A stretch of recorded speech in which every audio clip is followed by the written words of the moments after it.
Capítulo 7. Ley 1.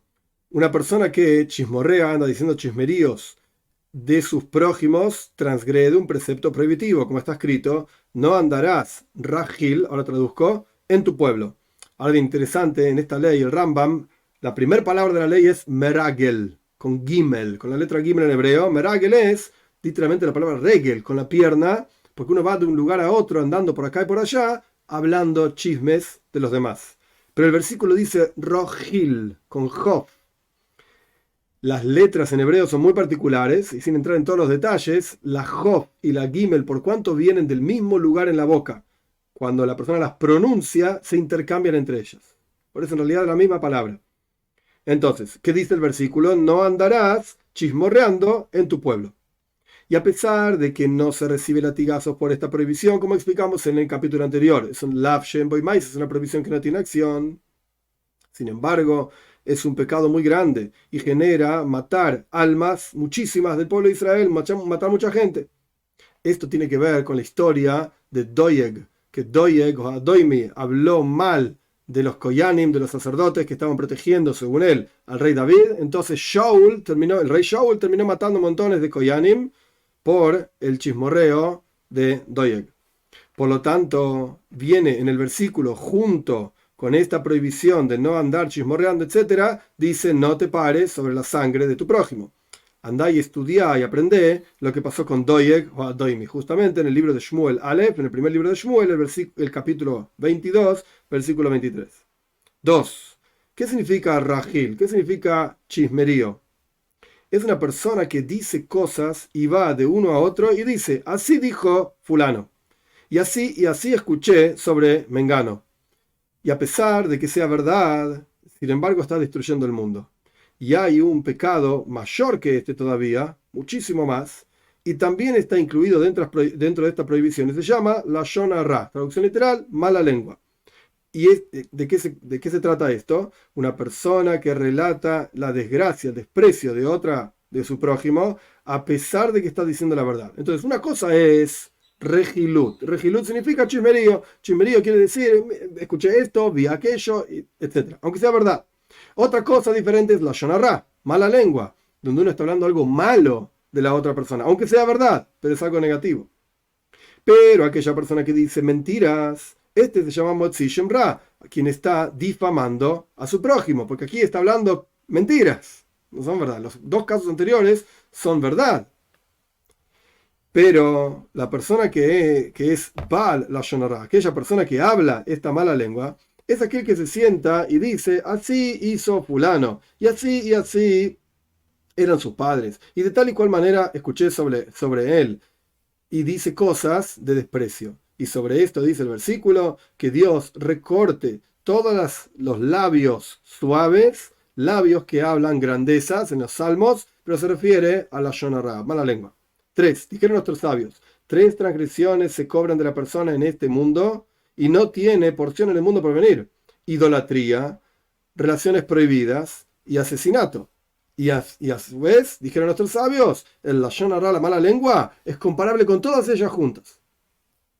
Y más, dijeron nuestros sabios, toda persona que relata mala lengua es como si estuviese negando lo principal, o sea, negando a Dios, como está escrito. Ellos dicen, según su lengua: vamos a fortalecer nuestros labios junto con nosotros. ¿Quién es Señor sobre nosotros? O sea, vamos a decir lo que queramos, total, no hay Dios. Dios libre y guarda. Y también dijeron nuestros sabios: hay 3 personas que la mala lengua mata: el que lo dice, el que lo recibe y aquella persona sobre quien se relata. Y aquella persona que recibe, o sea, que pone el oído para escuchar la lashon hara, mala lengua, es más grave todavía que quien dice esa mala lengua. 4. Y hay palabras que son avak lashon hara, polvo de la mala lengua, que no es literal, pero es algo muy parecido. ¿Cómo funciona? Por ejemplo, alguien que dice: ¿quién diría de fulano que iba a ser o sería de tal o cual manera, como es ahora? O una persona que dice: silencio, no digan nada de fulano, no quiero hacerles saber lo que pasó y lo que fue. Y este tipo de cuestiones. Toda aquella persona que relata en bien algo bueno de su prójimo frente a quienes lo odian, esto también se llama el polvo de la mala lengua, porque está generando que hablen mal de él.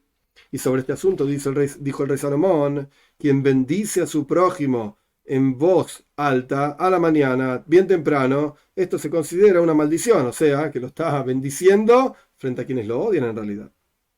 Porque de algo bueno que surgió, que esta persona dijo sobre fulano, surgió al fin y al cabo algo malo.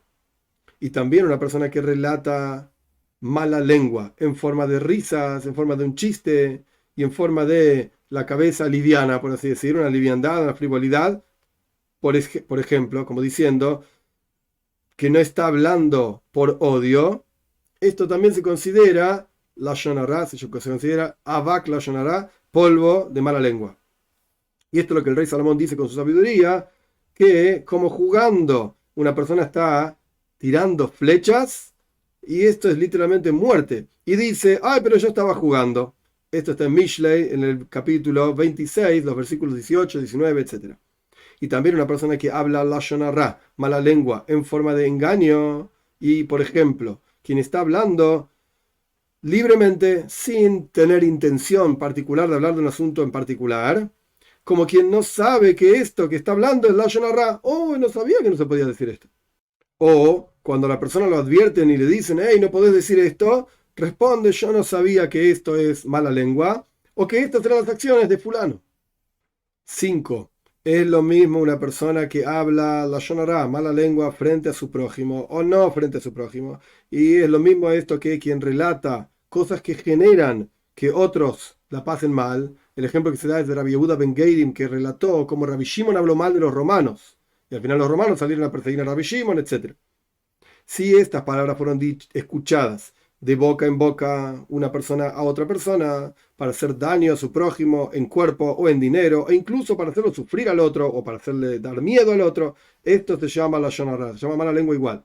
Y si estas palabras fueron dichas frente a tres, o sea, si la persona misma involucrada relató su propia historia: a mí me pasa esto, conmigo mismo, digamos, en detrimento de sí mismo, frente a tres personas, entonces esto ya está escuchado y es conocido. Quiere decir, ya no es lashon hara. Yo mismo estoy diciendo: no es mala lengua, yo mismo estoy diciendo que sobre mí, que soy esto o aquello.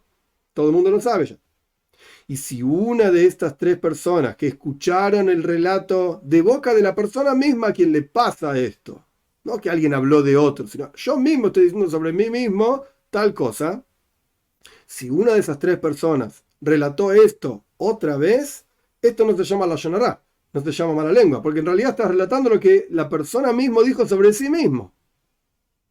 Siempre y cuando no tenga una de estas tres personas que contó y relató frente a los demás, no tenga la intención de que el rumor, digamos, se haga famoso y se revele más de lo que ya está revelado. 6.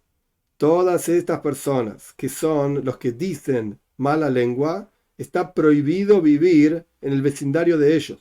Cuanto más aún asentarse con ellos y escuchar sus palabras. Y no fue sellado el decreto sobre nuestros padres en el desierto, o sea que tenían que deambular por el desierto y no entrar en la tierra de Israel, excepto por la mala lengua solamente. 7. Una persona que se venga de su prójimo transgrede un precepto prohibitivo, como está escrito: no te vengarás. Y a pesar de que no recibe latigazos por esto, como ya explicamos, Lavshen Boimais es una prohibición que no tiene acción, sin embargo es una característica mala, muy mala, sino que es adecuado que la persona, traducción literal, ma'avir al midoisaf, haga pasar sus cualidades, o sea, deje pasar, lo deje pasar, vaya más allá de su propia bronca y enojo y no se vengue. Y no solamente en este caso particular, sino sobre todos los asuntos de la vida, la persona debe dejarlos pasar. Porque todo, frente a aquellas personas que entienden, todo lo que ocurre en la vida, frente a los que realmente entienden, es vanidad y vaciedad, y no corresponde que la persona se vengue sobre estas cosas. ¿Qué significa la venganza? Si vos le dijiste al otro: préstame tu hacha, y el otro te dijo: no te la presto, al otro día el otro necesita un hacha, y el otro viene y te dice: préstame tu hacha, y vos le dijiste: no te la presto, así como vos no me la prestaste ayer. Esto se llama venganza. Solo que cuando el prójimo, venga a pedirte el hacha, dásela con el corazón pleno y no le pagues como el otro te pagó. Y este tipo de cuestiones. Y así dijo el rey David con sus buenas características emocionales, espirituales. ¿Acaso yo pagué a aquellos que hicieron paz conmigo con el mal? ¿Acaso no voy a salvar a aquellos que me hicieron el daño gratis? ¿Por nada? En el Salmo 7. 8. Y también la persona que guarda rencor a alguno de los judíos está transgrediendo un precepto prohibitivo, como está escrito: no guardarás rencor con los hijos de tu pueblo. ¿Qué significa el rencor?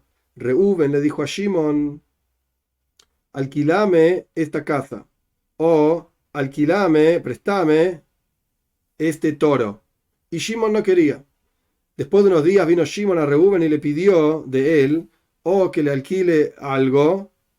Y Reuben le dijo: toma, acá está, yo te lo presto y no soy como vos.